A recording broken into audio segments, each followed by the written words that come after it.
2000 টাকা বাজি পুরাটা শেষ করতে পারলে দেখ আর খা আস্তে আস্তে খা টাকা হবে 2000 খাইতে থাক দইও খাইলি আবার 2000 টাকা পাবি টাকা কই টাকা নিয়ে আসো আস্তে আস্তে খা শেষ হবো খা ফরিদ তুই খাইস না পরে তো আর টাকা দেবো না তো পরে কবে ফরিদ খাই দিছে পরে টাকা তোমার দন লাগবো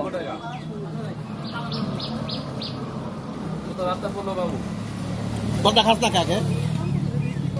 আপনি দেখায় কম আন 8 টন ফেনেন কইরে গেল তো রাত ধরে মুখ ইমা আইলো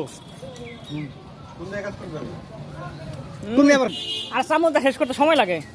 এরে ভালো এটা হলাম এই যে খেপছে এই যে মিষ্টি দেবো নাকি এই মিষ্টি লাগবে নাকি নে 2 কেজি দেখ 5 কেজির পাতিলাটা কেমনে শেষ করলো